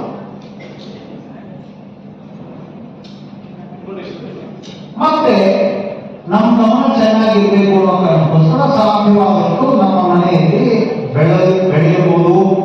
ಇಲ್ಲದೆ ತಗೊಂಡು ಬಂದಾದ್ರು ಒಂದು ಸ್ವಲ್ಪ ಹೂವು, ತುಳಸಿ ಇತ್ಯಾದಿ ಅದನ್ನ ದೇವರಿಗೆ ಅಲಂಕಾರ ಮಾಡೋದ್ರ ಮೂಲಕ ಶೋಭೆಯನ್ನು ಹೆಚ್ಚಿಸೋದು. ಹೀಗೆ ಇದಿಷ್ಟು ಆ ನಂತರ ನನ್ನ ದೇಹವನ್ನೇ ಪ್ರದಕ್ಷಿಣೆ ಮಾಡಬೇಕು. ನಮಸ್ಕಾರ ಮಾಡಬೇಕಾದ್ರೆ ನನ್ನ ದೇಹವನ್ನೇ ಸುತ್ತಬೇಕು. ಆತ್ಮ ಪ್ರದಕ್ಷಿಣೆ ಅಂತ ಹೇಳ್ತಾರೆ. ನಾವೇ 3 ಬಾರಿ 5 ಬಾರಿ ಅದೇ ನಿಂತಲ್ಲಿಯೇ ಸುತ್ತಿ ದೀರ್ಘದಂಡ ನಮಸ್ಕಾರ ಮಾಡಬೇಕು. ನಮ್ಮನೆಯಲ್ಲಿ ಅಷ್ಟಾದ್ರೂ ಜಾಗ ಇರುತ್ತೆ, ಉದ್ದಕ್ಕೆ ದೀರ್ಘದಂಡ ನಮಸ್ಕಾರ, ಸಾಷ್ಟಾಂಗ ನಮಸ್ಕಾರ ಅಂತಾರೆ. 2 ಕೈ, 2 ಕಾಲು, ಹಾಗೆ 2 ಮಂಡಿ, ಹಣೆ, ಹೃದಯ, ಎದೆ ಇಷ್ಟನ್ನ ನೆಲಕ್ಕೆ ಮುಟ್ಟಿಸ್ತಾ ಸಾಷ್ಟಾಂಗ ಅಂತ ಹೇಳಿ ಸಾಷ್ಟಾಂಗ ನಮಸ್ಕಾರವನ್ನು ದೇವರಿಗೆ ಮಾಡಬೇಕು. ಆ ನಂತರ ಅದರಲ್ಲೇ ಮುಂದಿನ ಭಾಗವಾಗಿ ನಾವು ಆಗಲೇ ಹೇಳಿದ ಹಾಗೆ ತಂದೆ ತಾಯಿಗೆ ನಮಸ್ಕಾರ ಮಾಡಬೇಕು. ಇದಿಷ್ಟು ನಮ್ಮ ದೈನಂದಿನ ಪರಿಪಾಠ ಆಗಿದೆ. ನಿತ್ಯ ಮಾಡಬೇಕಿದನ್ನ ಯಾವುದೇ ಸಂದರ್ಭದಲ್ಲೂ ಬಿಡಬಾರದು. ಸಮಯ ವ್ಯತ್ಯಾಸವಾಗಿ ಅಕಸ್ಮಾತ್ ಭಾನುವಾರ ಸ್ವಲ್ಪ ನಮಗೆ ರಜೆ ಇರುತ್ತೆ, ಒಂದು ಸ್ವಲ್ಪ ಲೇಟಾಗಿ ಹೇಳ್ತೀನಿ ಅಂತ ಅನಿಸಿದ್ರು ಎಷ್ಟೇ ಆದರೂ ಇಷ್ಟು ಕೆಲಸ ಮಾಡಬೇಕು. ಶಾಲೆಗೆ ಹೋಗೋ ಸಂದರ್ಭದಲ್ಲಂತೂ ಅದರ ತಕ್ಕಂಗೂ ಅನಿಸ್ಕೊಳ್ಬೇಕು. ಹಾಗೆ ನಾವು ಕನಿಷ್ಠ 4 ಶ್ಲೋಕಗಳನ್ನು ನಾವು ಕಲಿಬೇಕು, ಹೇಳಬೇಕು. ಆ ಶ್ಲೋಕಗಳನ್ನ ಕಲಿಸಿಕೊಡುವಂತಹದ್ದು ಕೂಡ ಪದ್ಧತಿ ನಮ್ಮಲ್ಲಿದೆ. ಸ್ನೇಹ ಸೇವಾ ಟ್ರಸ್ಟಿನ ವತಿಯಿಂದಾಗಿ ಆ ರೀತಿಯ ಶ್ಲೋಕಗಳನ್ನ, ಭಜನೆಗಳನ್ನ ಹೇಳ್ಕೊಡುವಂತ ಪದ್ಧತಿ ಇದೆ. ನಾವೆಲ್ಲ ಹೊಸದಾಗಿ ಬಂದಿದ್ದವರಿಗೆ ಇನ್ನೂ ಆಗಿಲ್ಲದೆ ಇರ್ಬೋದು. ಆದರೆ ಸಾಮಾನ್ಯವಾಗಿ ನಾವು ಕಾಣಿಸುವಂತಹ ಕೆಲವು ದೇವರು ಹೆಚ್ಚು ನಾವು ಇಟ್ಕೊಂಡು ಆ ರೀತಿ ಒಂದು 4 ಶ್ಲೋಕಗಳನ್ನು ಯೋಚನೆ ಮಾಡಿದೆ.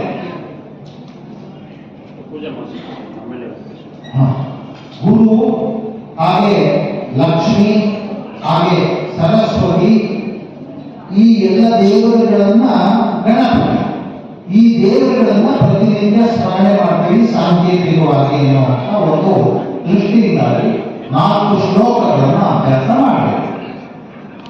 ಶ್ಲೋಕಗಳನ್ನು ಅಭ್ಯಾಸ ಮಾಡೋದು ಮೊದಲು ಈಗೆಲ್ಲ ನಮಗೆಲ್ಲ ಬರ್ತಾ ಇದೆ. ನಮ್ಮ ಎದುರುಗಡೆ ಎಲ್ಲರಿಗೂ ಕೂಡ ಒಂದು ದೇವರ ಚಿತ್ರವನ್ನು ಕೊಟ್ಟಿದ್ದಾರೆ. ಹಾಗೆ ನಾವೆಲ್ಲರೂ ಅನೇಕರು ಅರಿಶಿನ, ಕುಂಕುಮ, ಹೂವು ಎಲ್ಲ ಇಟ್ಕೊಂಡಿದ್ದೀವಿ. ಅರಿಶಿನ ಕುಂಕುಮವನ್ನ ದೇವರಿಗೆ ಸಮರ್ಪಣೆ ಮಾಡೋಣ. ಮೊದಲು ಅರಿಶಿನ ಕುಂಕುಮವನ್ನ ಯಾರ್ಯಾರೋ ತಂದಿದ್ದೀವಿ, ಇಲ್ಲದೆ ಮನೆಗಳಿಗೆ ಅದನ್ನು ಮಾಡಿ. ಅರಿಶಿನ ಕುಂಕುಮದ ಮೂಲಕ ಅದು ಸೌಭಾಗ್ಯ ದ್ರವ್ಯ, ಸುಗಂಧ ದ್ರವ್ಯ ಅಂತ ಹೇಳ್ತಾರೆ. ಅದನ್ನ ಕೊಡುವುದರ ಮೂಲಕ ದೇವರನ್ನ ನಾವು ಪೂಜೆ ಮಾಡುವಂತಹ ಪದ್ಧತಿ. ಅದಕ್ಕೋಸ್ಕರ ಅರಿಶಿನ ಕುಂಕುಮವನ್ನು ಪೂಜೆ ಮಾಡೋಣ. ಅರಿಶಿನ ಕುಂಕುಮ ಪೂಜೆ ಮಾಡಿ ಆದ ನಂತರ ನಾವೆಲ್ಲರೂ ಹೂವು ನಾವೆಲ್ಲ ತಂದಿದ್ದೀವಿ, ಇಲ್ಲದೆ ಅಕ್ಕಪಕ್ಕದಲ್ಲಿ ಸಿಗಬಹುದು. ಯಾಕಂದ್ರೆ ಒಂದು ಒಳ್ಳೆಯ ಲಕ್ಷಣ ಕಾಣಬೇಕು ಅನ್ನೋ ಕಾರಣಕ್ಕೋಸ್ಕರ ನಾವೆಲ್ಲ ನಮ್ಮ ಮುಂದೆ ಇರ್ತಕ್ಕಂಥ ದೇವರ ಚಿತ್ರಗಳಿಗೆ ಹೂವನ್ನು ಪೂಜೆ ಮಾಡೋಣ. ಅರಿಶಿನ ಕುಂಕುಮ ಆಯಿತು, ಹೂ ಪೂಜೆ ಮಾಡಿದ್ವಿ. ಹೂ ಪೂಜೆ ಮಾಡಿದ ನಂತರ ನಾವು ನಮ್ಮ ಧ್ಯಾನವನ್ನ ಎಲ್ಲ ಗಮನ ಕೊಡೋದಕ್ಕೋಸ್ಕರ ಊದುಬತ್ತಿಯಿಂದ ಧೂಪವನ್ನು ತೋರಿಸ್ತೀವಿ. ಕನಿಷ್ಠ ಮನೆಯಲ್ಲಿ ಅದಿದ್ದರೆ ಒಳ್ಳೆಯ ಸುಗಂಧಿತ ವಾತಾವರಣ ಇದ್ದಾಗ ನಮಗೂ ಮನಸ್ಸಿಗೆ ಉಲ್ಲಾಸ ಆಗುತ್ತೆ, ಹಾಗೂ ದೇವರ ಪೂಜೆಗೂ ಹೆಚ್ಚು ಅಲ್ಲಿಗೆ ಗಮನ ಕೊಡಲಿಕ್ಕೆ ನಮಗೆ ಸಾಧ್ಯ ಆಗುತ್ತೆ. ಅದಕ್ಕೋಸ್ಕರ ಊದುಬತ್ತಿಯಿಂದ ದೇವರಿಗೆ ತೋರಿಸ್ಬೇಕು. ಹೇಗೆ ಈಗ ನಾವು ಹಸಿ ದೀಪ ಹಸಿ ಎಲ್ಲ ಕೊಟ್ಟು ಕಾಣಿಸಲೇ ಇಲ್ವಾ ದೇವರಿಗೆ? ಆದರೆ ಒಂದೇನಾದರೂ ಕ್ರಮ ತೋರಿಸ್ಬೇಕಲ್ವಾ? ಎಡಗಡೆಯಿಂದ ಬಲಗಡೆಗೆ ಪ್ರದಕ್ಷಿಣಾಕಾರ ಅಂತ ಹೇಳ್ತಾರೆ. ಈ ರೀತಿ ನಾನು ಈಗ ತೋರಿಸ್ತೀನಿ, ನಿಮಗೆ ಉಲ್ಟಾ ನಿನ್ನ ಕಡೆ ಹಿಂಗಿಂದ ಎಡಗಡೆಯಿಂದ ಬಲಗಡೆಗೆ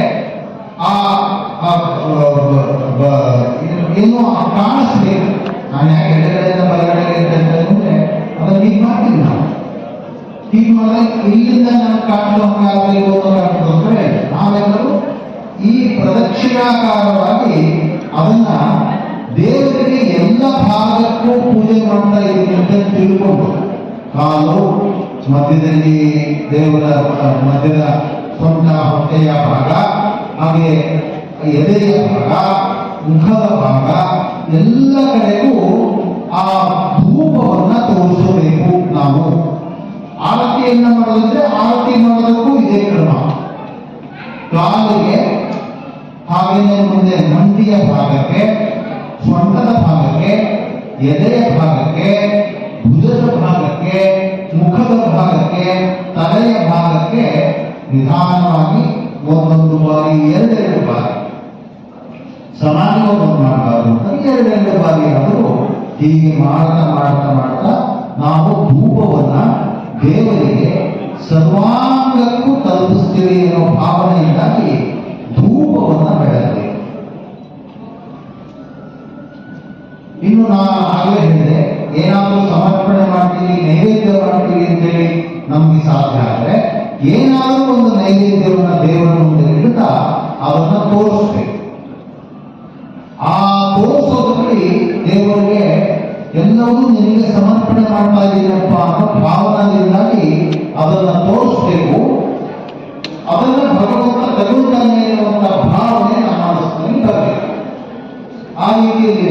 ನೈವೇದ್ಯವನ್ನು ಮಾಡಬೇಕು. ನಂತರ ಆರತಿಯನ್ನ ಮಾಡಬೇಕು. ಆರತಿಯನ್ನು ಕೂಡ ಇದೇ ಸ್ವರೂಪದಲ್ಲಿ ಬೇರೆ ಬೇರೆ ಕ್ರಮಗಳಿದೆ. ಕಾಲಿನ ಬಳಿ 2 ಬಾರಿ, ಮಧ್ಯದಲ್ಲಿ ಎದೆಯ ಬಳಿ 3 ಬಾರಿ, ಮುಖದ ಬಳಿ 5 ಬಾರಿ, ಆಮೇಲೆ ಪೂರ್ತಿ ದೇಹದ ಮೂರ್ತಿಯ ಉದ್ದಕ್ಕೂ ಪೂರ್ತಿ 5 ಬಾರಿ ಈ ರೀತಿ ಆರತಿಯನ್ನ ಮಾಡಬೇಕು ಅಂತ ಹೇಳ್ತಾರೆ. ನಮ್ಗಿಲ್ಲಿ ಆ ವ್ಯವಸ್ಥೆಯನ್ನು ಮಾಡಲಿಕ್ಕಿಲ್ಲ. ಸರಳವಾಗಿ ನಿತ್ಯ ಮಾಡಬಹುದಾಗಿರ್ತಕ್ಕಂಥ ಸಂಗತಿಗಳನ್ನು ಹೇಳಿದ್ದಾರೆ. ನಾವು ಮನೆಯಲ್ಲಿ ಅದನ್ನು ನಾವು ರೂಢಿಸಿಕೊಳ್ಳಬಹುದು. ಈ ಉತ್ಪತ್ತಿಗಳಲ್ಲಿ ಇದಕ್ಕೆ ಹೇಳಿದೆ ಅಲ್ವಾ? ನಿಮ್ಮ ಪಕ್ಕದಲ್ಲಿ ಒಂದು ಮರದ ಒಂದು ಪೀಸನ್ನು ಕೊಟ್ಟಿದ್ದಾರೆ. ಅದರಲ್ಲಿ ಇಡೋದಕ್ಕೆ ಜಾಗ ಇದೆ, ಒಂದು ಕಡೆ ರಂಧ್ರ ಇದೆ ಅಂತ ಕಾಣಿಸುತ್ತೆ. ಅಲ್ಲಿ ಇಟ್ಟು ಆ ಕಡೆ ಬಾಗಿಸಿದ್ರೆ ಆ ಊದುಬತ್ತಿಯ ಏನು ಇದೆಯಲ್ಲ, ವಿಭೂತಿ ತರ ಬರುತ್ತಲ್ಲ, ಅದು ನೆಲದ ಮೇಲೆ ಬೀಳಲ್ಲ, ಅದರ ಮೇಲೆ ಬೀಳುತ್ತೆ. ಹಾಗೆ ಅದನ್ನು ಇಡೋಣ. ಆ ನಂತರ ಅದನ್ನು ತೆಗೆದು ಆಚರಣೆ ಮಾಡಲಿಕ್ಕೆ ಅನುಕೂಲ ಆಗುತ್ತೆ.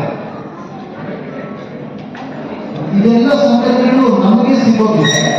ನಾವು ಮನೆಯಲ್ಲಿ ಇದನ್ನೆಲ್ಲ ಇಟ್ಕೊಂಡು ಅಭ್ಯಾಸ ಮಾಡಿಕೊಳ್ಳೋಣ.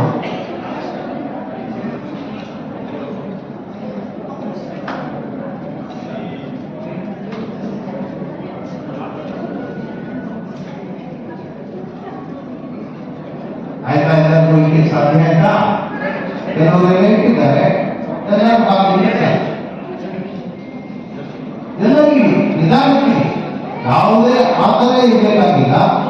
ನಮಗೆ ಎಷ್ಟು ಸಮಯ ಸಿಗುತ್ತೆ ಅದರಲ್ಲಿ ನಾವು ಎಷ್ಟು ಅದನ್ನು ಜೋಡಿಸ್ಕೊಳ್ತೀವಿ, ಅದರ ಹಿಂದೆ ಇರೋ ಭಾವನೆಗಳನ್ನು ತಿಳ್ಕೊಳ್ಳೋದಕ್ಕೋಸ್ಕರ ಇಷ್ಟೇ. ಈ ಸಂದರ್ಭದಲ್ಲಿ ನಾನು ನಿಮಗೆ ಒಂದು ದೃಷ್ಟಾಂತವನ್ನು ಹೇಳಕ್ಕೆ ಇಷ್ಟಪಡ್ತೀನಿ. ಈ ಎಲ್ಲ ಭಕ್ಷ್ಯ ಭೋಜ್ಯಗಳನ್ನೆಲ್ಲ ನೈವೇದ್ಯ ಮಾಡ್ತೀವಿ ಅಂತ ಹೇಳ್ತೀವಲ್ಲ, ಏನು ನೈವೇದ್ಯ ಮಾಡ್ತೀವಿ? ದೇವರಿಂದ ನೋಡ್ತಾನ ಸುಮ್ಮನೆ ಅದೆಲ್ಲ ನೀವು ಮಾಡ್ಕೊಂಡು ಹಾಗೆ ಅಂತ ಯಾರೋ ಹೇಳಿದ್ರು ಅನ್ನೋ ಕಾರಣಕ್ಕೋಸ್ಕರ ಒಬ್ಬ ಹಿರಿಯರು ಒಬ್ಬರು ಗುರುಗಳು ಅವರು ತಿಳಿಸಿಕೊಟ್ಟಿರುವಂತಹ ಸಂಗತಿಯನ್ನು ನಿಮಗೆ ನೀವು ಅದೆಲ್ಲ ಮಾಡಿ, ಆ ಹೂವನ್ನು ಪೂಜೆ ಮಾಡಿರುವಂಥದ್ದು ಇನ್ನೂ ಯಾರಾದರೂ ಮಾಡೋದಾ ಇದ್ರೆ ಮಾಡಿ, ಊದುಕಡ್ಡಿಯನ್ನು ಅಲ್ಲಿ ಜಾಗದಲ್ಲಿ ಸರಿಯಾಗಿ ಆ 2 ಊದುಕಡ್ಡಿ ಇದ್ದರೆ ಎಲ್ಲರೂ ಜೋಡಿಸಿ, ಇಲ್ಲದ್ರೆ ಹಾಗೆ ಹೀಗೆ ಆಗಿ ನೋಡಿದ್ದೀನಿ ಒಟ್ಟಿಗೆ ಸ್ವಲ್ಪ ಈ ಕಡೆ ಹಾಗೆ ಅದರ ಮೇಲೆ ಸರಿಯಾಗಿ ಬರೋ ಹಾಗೆ ಹೇಳಿ. ಹಾಗೆ ಅದನ್ನೆಲ್ಲ ಮಾಡಿ ನಿಧಾನ ಮಾಡಿ, ಗಮನ ಅಲ್ಲೇ ಇದೆ. ಕಿವಿಗಳು ಮಾತ್ರ ಕೇಳ್ತಾರೆ. ನೈವೇದ್ಯದ ಬಗ್ಗೆ ಒಬ್ರು ಯಾರೋ ಕೇಳಿದ್ರೆ, ಏನ್ ಸ್ವಾಮಿ ಹೀಗಿದೆ, ದೇವರಿಗೆ ನೈವೇದ್ಯ ತಗೊಂಡ್ಬಿಡ್ತಾನ, ಅದಕ್ಕೆ ಅವ್ರಿಗೆ ಅರ್ಥ ಮಾಡಿಸ್ಬೇಕಲ್ಲ. ಹಾಗಾಗಿ ಅವರು ಒಂದು ಕೆಲಸ ಮಾಡಿ, ನಿಮಗೆಲ್ಲರಿಗೂ ನಾನು ಒಂದು ಪುಸ್ತಕವನ್ನ ಕೊಡ್ತೇನೆ, ಒಂದು ಸ್ತೋತ್ರದ ಪುಸ್ತಕ ಅಂತ ಇಟ್ಕೊಳ್ಳಿ. ಪುಸ್ತಕವನ್ನು ಕೊಡ್ತೀನಿ, ಅದನ್ನೆಲ್ಲ ಅಭ್ಯಾಸ ಮಾಡಿ ಮುಂದಿನ ವಾರ ನಾವೆಲ್ಲ ಒಟ್ಟಿಗೆ ಸೇರೋಣ ಅಂತ ಹೇಳಿದ್ರು. ಒಂದು ವಾರ ಸಮಯ ಕೊಟ್ಟು ಆ ಸ್ತೋತ್ರ ಮಂತ್ರ ಏನಿರಬೇಕು ಅದನ್ನ ಬಾಯಿಪಾಠ ಮಾಡಿರ್ಬೇಕು ಅಂತ ಹೇಳಿದ್ರು. ಆಮೇಲೆ ಮುಂದಿನ ವಾರ ಎಲ್ಲರೂ ಒಟ್ಟಿಗೆ ಸೇರಿಸಿದ್ರು, ಕರೆದ್ರು, ಕೂಡಿಸಿದ್ರು. ಏನಪ್ಪ ಎಲ್ಲ ಕಲ್ತ್ಕೊಂಡ್ರ? ಎಲ್ಲ ಕಲ್ತ್ಕೊಂಡ್ರು. ಬರುತ್ತ ಬಾಯಿ ಎಲ್ಲರೂ ಅಂದ್ರೆ ಆ ಏನು ಪುಸ್ತಕದಲ್ಲಿ ಇರ್ತಲ್ಲ ಅದೆಲ್ಲ ನಮ್ಮ ತಲೆಯಲ್ಲಿ ಕೂತ್ಕೊಂಡಿದ್ಯಾ? ಆಯ್ತು, ಬರುತ್ತೆ. ಹೌದಾ? ಅದೆಲ್ಲ ನೀವು ಬಂದ್ಬಿಡ್ತಲ್ವಾ? ಆ ಪುಸ್ತಕದಲ್ಲಿ ಏನಾದ್ರು ಇದೆಯಾ ಅಂತ ಕೇಳಿದ್ರೆ ಹೌದಾ? ಪುಸ್ತಕದೆಲ್ಲ ನಿಮ್ಗೆ ಬಂದ್ಬಿಡ್ತಲ್ವಾ? ಇಲ್ಲ, ಆ ಪುಸ್ತಕದಲ್ಲಿ ಇಟ್ಟು ಅದೆಲ್ಲ ಹಾಗೆ ಇತ್ತು, ಆದರೆ ಅದೆಲ್ಲ ಕೂಡ ಇವರಿಗೆ ಬಂತು. ಅದೇ ರೀತಿಯಲ್ಲಿ ನಾವು ದೇವರ ಮುಂದೆ ಏನಾದರೂ ನಾವು ಇಟ್ಟಾಗ, ನೈವೇದ್ಯ ಅಂತ ಹೇಳಿ ಇಟ್ಟಾಗ, ದೇವರು ಅದರಲ್ಲಿರ್ತಕ್ಕಂಥ ಏನು ಸಂಗತಿಯನ್ನು ತಾನು ತೆಗೆದುಕೊಳ್ತಾನೆ, ಉಳಿದನ್ನು ನಿಮಗೆ ಪ್ರಸಾದವಾಗಿ ಕೊಡ್ತಾನೆ. ಅದಕ್ಕೋಸ್ಕರ ದೇವರು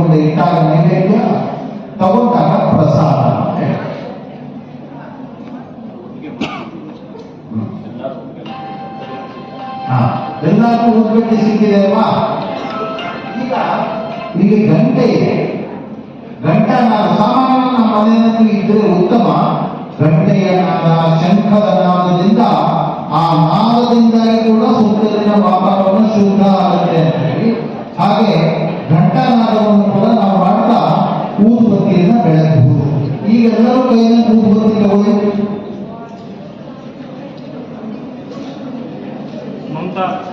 ಹಾಗೆ ಕೆಲವರಿಗೆ ಬಂದಿತ್ತು, ಹಾಗಾಗಿ ಅವಾಗ ಮಾಡಿ ಅಂತ ಹೇಳಿದ್ರೆ ಕೊಟ್ಟಿದ್ದಾರೆ.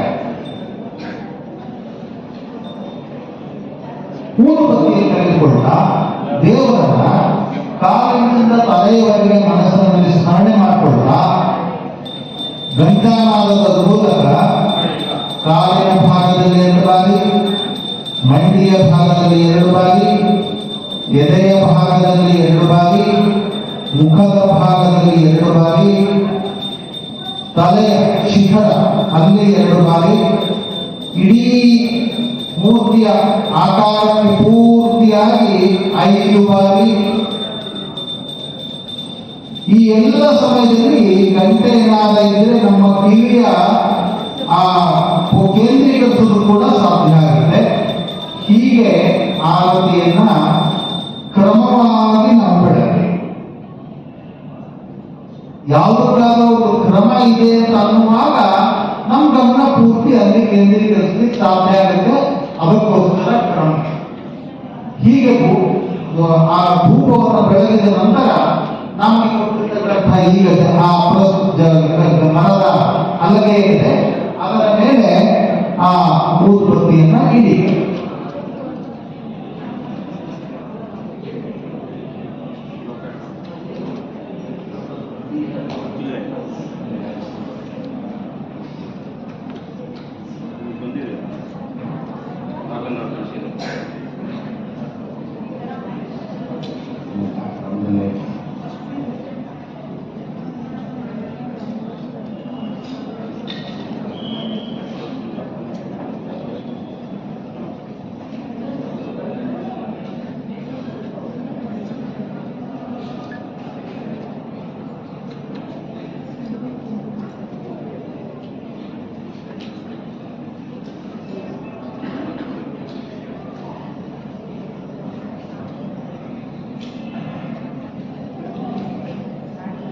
ಹಾಗೆ ನಮ್ಮ ಮನಸ್ಸನ್ನು ಪೂರ್ತಿ ಕೇಂದ್ರೀಕರಿಸಲಿಕ್ಕೋಸ್ಕರ ಈ ಎಲ್ಲ ಪೂಜಾ ವಿಧಾನ, ಆ ಪೂಜಾ ವಿಧಾನವನ್ನು ಇವತ್ತು ಸಾಂಕೇತಿಕವಾಗಿ ತೋರಿಸಿದೆ.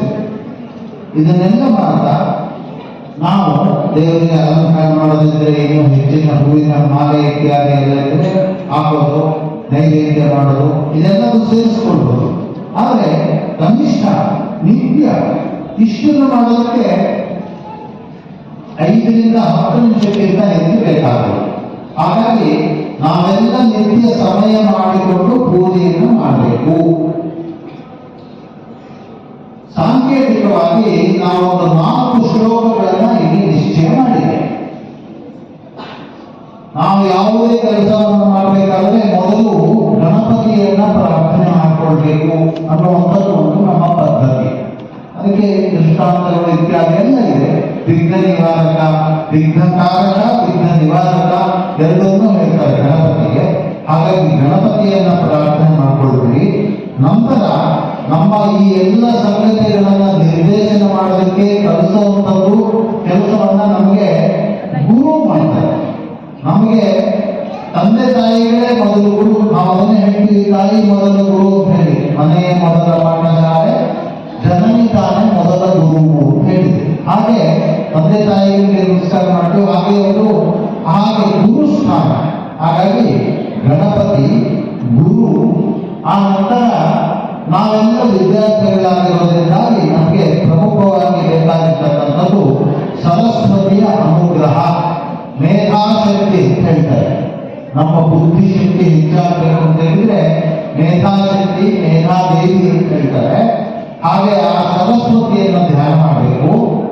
ಆ ನಂತರ ನಮ್ಮೆಲ್ಲ ಕೆಲಸಗಳಿಗೆ ನಮಗೆ ನಿತ್ಯಕ್ಕೆ ತುಂಬಾ ಅವಶ್ಯಕತೆ ಇರುವಂಥದ್ದು ಹಣ. ಹಣ ಅಂತ ಹೇಳಿದ್ರೆ ಯಾವುದೇ ರೂಪದಲ್ಲಿ ಆಗ್ಬೋದು. ಆ ಹಣದ ಒಂದು ದೇವಿ ಅಂತ ಹೀಗಾಗಿ ನಾವು ನಿತ್ಯ ಈ 4 ಶ್ಲೋಕಗಳನ್ನಾದರೂ ಹೇಳಬೇಕು ಅನ್ನುವಂಥದ್ದು ಸಾಮಾನ್ಯವಾಗಿ ಅಂದುಕೊಂಡಿರುವುದು.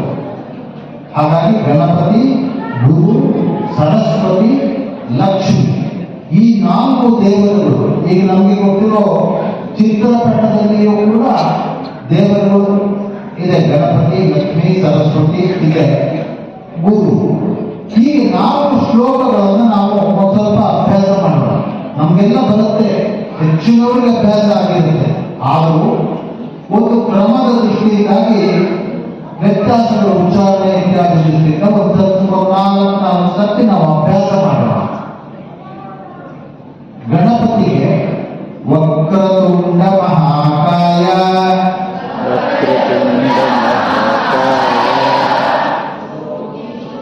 ವಕ್ರತುಂಡ ಮಹಾಕಾಯ, ಬಾಯಿಪಾಠ ಮಾಡೋದಕ್ಕೆ ಅನುಕೂಲ ಆಗುತ್ತೆ ಅನ್ನೋ ಕಾರಣಕ್ಕೋಸ್ಕರ ನಾನು ಒಂದ್ಸರಿ ಹೇಳಿದಾಗ ನೀವು 2 ಸಾರಿ ಹೇಳಬೇಕು. ಅದೇ ರೀತಿಯಾಗಿ ಶ್ಲೋಕವನ್ನು ಅಭ್ಯಾಸ ಮಾಡೋಣ. ವಕ್ರತುಂಡ ಮಹಾಕಾಯ,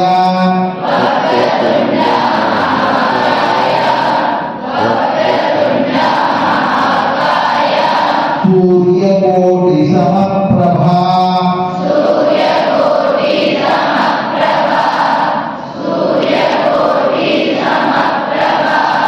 ಅಲ್ಲಿ ಹೇಳಬೇಕಾದ್ರೆ ಕೋಟಿ ಅಂತ ಹೇಳಬೇಕಾಗಿಲ್ಲ. ಕೋಟಿ ಅನ್ನೋದು ಒಂದು ಶಬ್ದ, ಹಾಗಾಗಿ ಅದನ್ನು ದೀರ್ಘ ಮಾಡಬೇಡಿ. ಸೂರ್ಯಕೋಟಿ ಸಮಪ್ರಭಾ,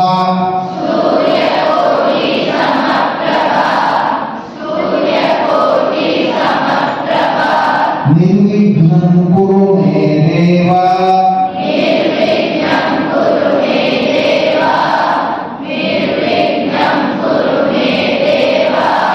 ಸರ್ವಕಾರ್ಯೇಷು ಸರ್ವದಾ,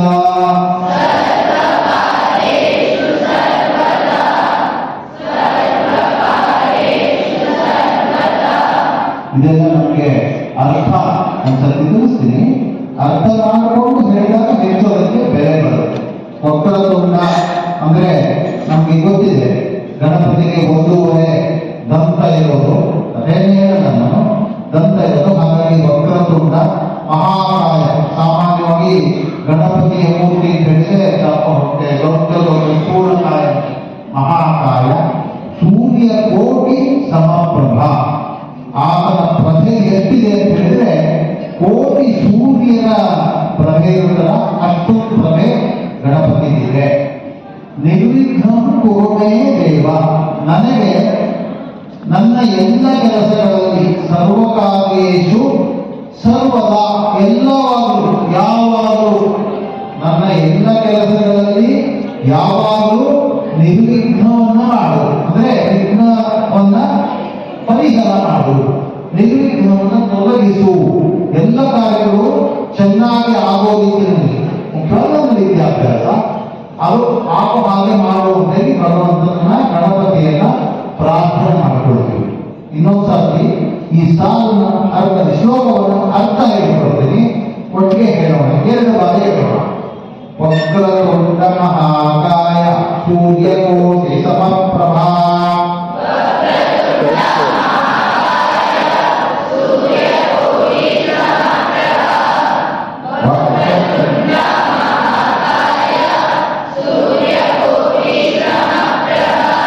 ನಿರ್ವಿಘ್ನಂ ಕುರು ಮೇ ದೇವ, ಸರ್ವಕಾರ್ಯೇಷು ಸರ್ವದಾ.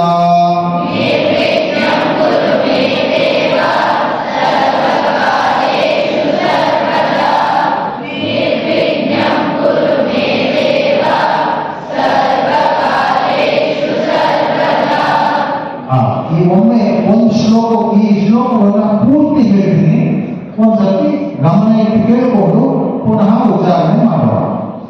ವಕ್ರತುಂಡ ಮಹಾಕಾಯ ಸೂರ್ಯಕೋಟಿ ಸಮಪ್ರಭಾ, ನಿರ್ವಿಘ್ನಂ ಕುರು ಮೇ ದೇವ, ಸರ್ವಕಾರ್ಯೇಷು ಸರ್ವದಾ.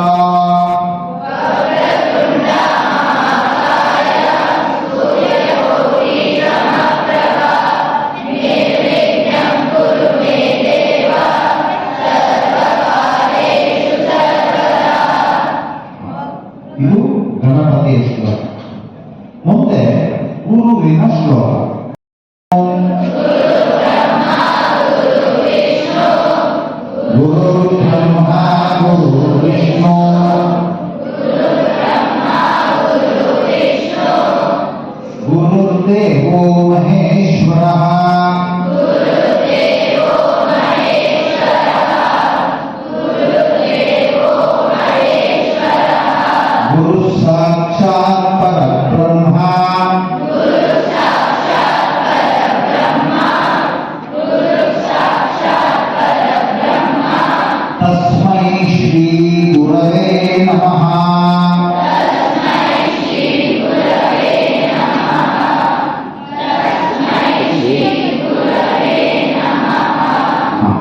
ಈಗ ಇದನ್ನ ಅರ್ಧ ಭಾಗ ಹೇಳ್ತೀನಿ, ಎರಡೆರಡು ಸರ್ತಿ ಹೇಳೋಣ. ಗುರು ಬ್ರಹ್ಮ ಗುರು ವಿಷ್ಣು ಗುರುದೇವೋ ಮಹೇಶ್ವರ.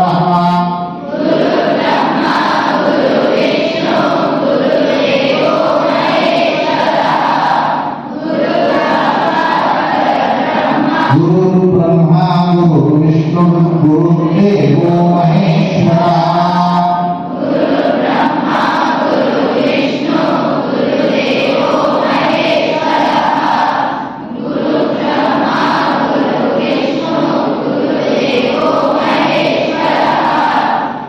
ಆಮೇಲೆ ಎರಡನೆಯ ಸಾಲು ಗುರು ಸಾಕ್ಷಾತ್ ಪರಬ್ರಹ್ಮ ತಸ್ಮೈ ಶ್ರೀ ಗುರವೇ ನಮಃ.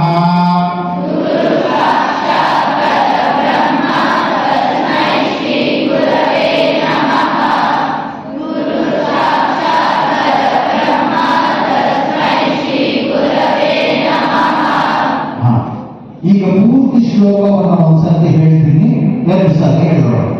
ಗುರು ಬ್ರಹ್ಮ ಗುರು ವಿಷ್ಣು ಗುರುದೇವೋ ಮಹೇಶ್ವರ. ಗುರು ಸಾಕ್ಷಾತ್ ಪರಂ ಬ್ರಹ್ಮ ತಸ್ಮೈ ಶ್ರೀ ಗುರವೇ ನಮಃ.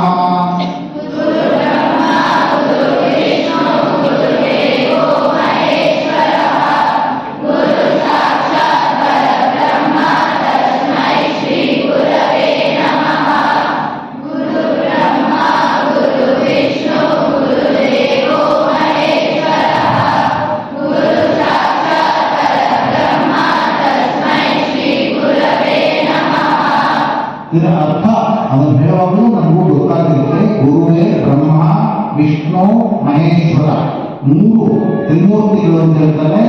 ಆ ಎಲ್ಲದರ ಸ್ವರೂಪವೇ ಗುರು ಅಂತ ಹೇಳಿ ಭಾವನೆಯನ್ನು ಮಾಡಿಕೊಳ್ತಾ, ಗುರು ಸಾಕ್ಷಾತ್ ಪರಬ್ರಹ್ಮ, ಬ್ರಹ್ಮ ವಿಷ್ಣು ಮಹೇಶ್ವರ ಅಲ್ಲದೆ ಪರಬ್ರಹ್ಮ ಅಂತ ಹೇಳ್ತೀವಿ. ಈ ಸೃಷ್ಟಿಯ ಮೂಲ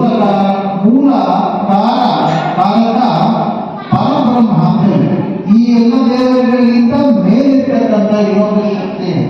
ಹಾಗಾಗಿ ಗುರು ಸಾಕ್ಷಾತ್ ಪರಬ್ರಹ್ಮ ತಸ್ಮೈ ಶ್ರೀ ಗುರವೇ ನಮಃ. ಅಂತಹ ಶ್ರೀ ಗುರುವಿಗೆ ನಮಃ ಅಂದರೆ ನಮಸ್ಕಾರ. ಇದು ಈ ಶ್ಲೋಕದ ಅರ್ಥ. ಮುಂದೆ ನಮಗೆ ವಿದ್ಯೆಯನ್ನು ಕೊಡುವಂತ ಸರಸ್ವತಿ. ಸರಸ್ವತಿ ನಮಸ್ತುಭ್ಯಂ.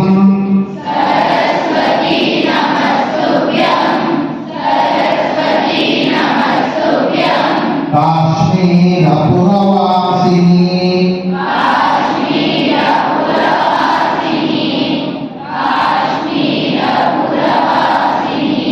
ತ್ವಾಮಹಂ ಪ್ರಾರ್ಥಯೇ ನಿತ್ಯಂ.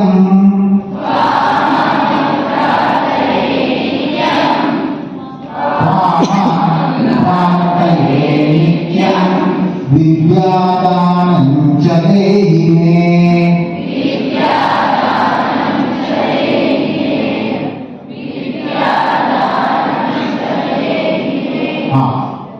ಈ ಶ್ಲೋಕವನ್ನ ಅರ್ಧ ಭಾಗ ಹೇಳ್ಕೊಡ್ತೀನಿ, ಎರಡು ಭಾಗ ಹೇಳೋಣ. ಸರಸ್ವತಿ ನಮಸ್ತುಭ್ಯಂ ಕಾಶ್ಮೀರ ಪುರವಾಸಿನಿ.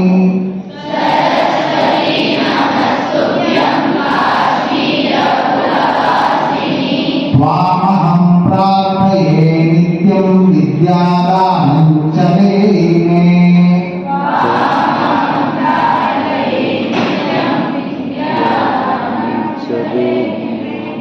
ತ್ವಾಮಹಂ ಹೇಳಿ ಎರಡನೇ ಸಾರಿ. ತ್ವಾಮಹಂ ಪ್ರಾರ್ಥಯೇ ನಿತ್ಯಂ ವಿದ್ಯಾದಾನಂ ಚ ದೇಹಿ ಮೇ.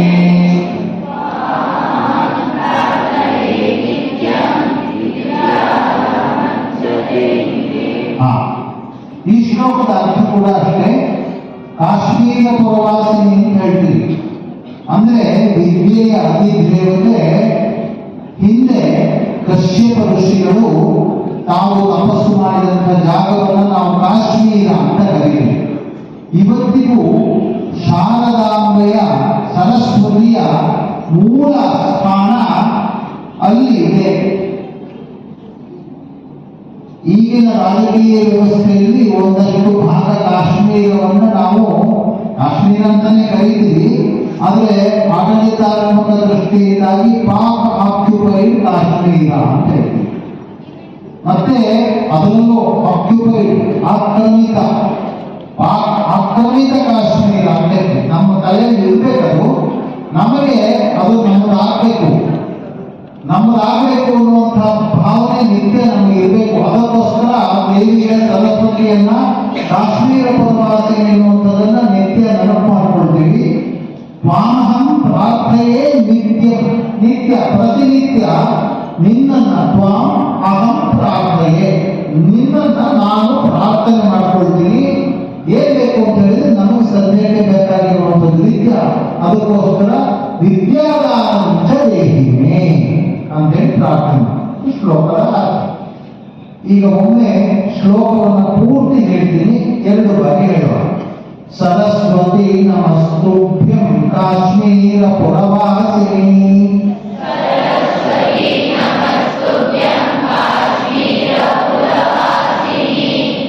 ಸರಸ್ವತಿ ನಮಸ್ತುಭ್ಯಂ ಕಾಶ್ಮೀರ ಪುರವಾಸಿನಿ. ತ್ವಾಮಹಂ ಪ್ರಾರ್ಥಯೇ ನಿತ್ಯಂ ವಿದ್ಯಾದಾನಂಚ ದೇಹಿಮೆ.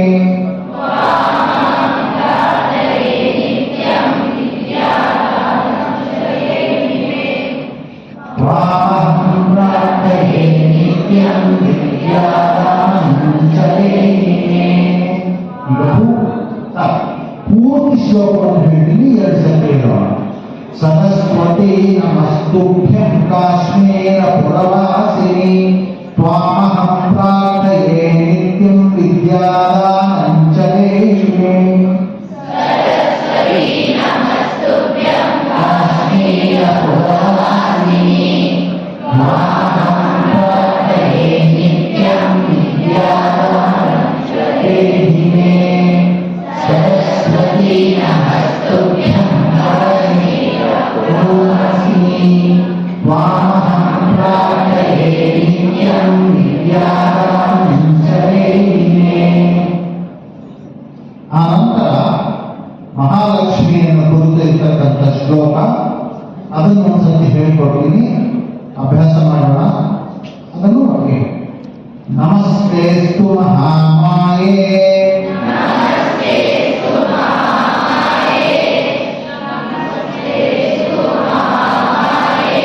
ಶ್ರೀಪೀಠೆ ಸುರಪೂಜಿತೆ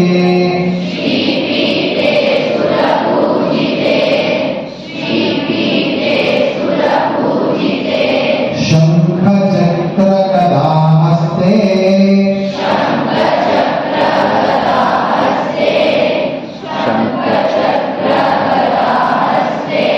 ಮಹಾಲಕ್ಷ್ಮೀ ನಮೋಸ್ತುತೆ.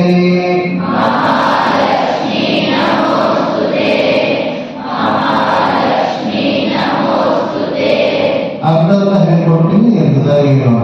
ನಮಸ್ತೆಸ್ತು ಮಹಾಮಾಯೇ ಶ್ರೀಪೀಠೆ ಸುರಪೂಜಿತೆ. ನಮಸ್ತೆಸ್ತು ಮಹಾಮಾಯೇ ಶ್ರೀಪೀಠೆ ಸುರಪೂಜಿತೆ. ನಮಸ್ತೆಸ್ತು ಮಹಾಮಾಯೇ ಶ್ರೀಪೀಠೆ ಸುರಪೂಜಿತೆ. ಶಂಖ ಚಕ್ರ ಗದಾ ಹಸ್ತೆ ಮಹಾಲಕ್ಷ್ಮೀ ನಮೋಸ್ತುತೆ.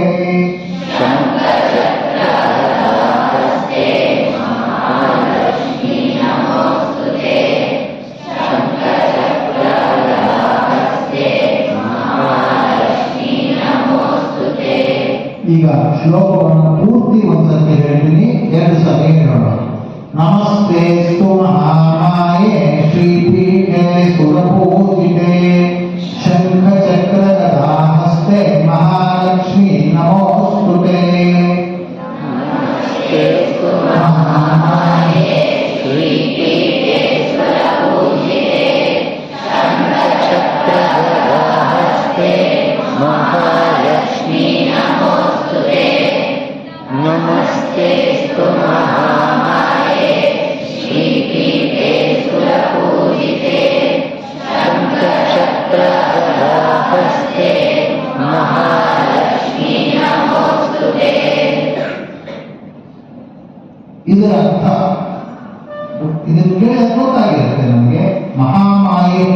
ಮಾಯಾ ಸ್ವರೂಪಿ, ಇಡೀ ಜಗತ್ತೇ ಒಂದು ಮಾಯೆ ಅಂತ ಹೇಳ್ತಾರೆ.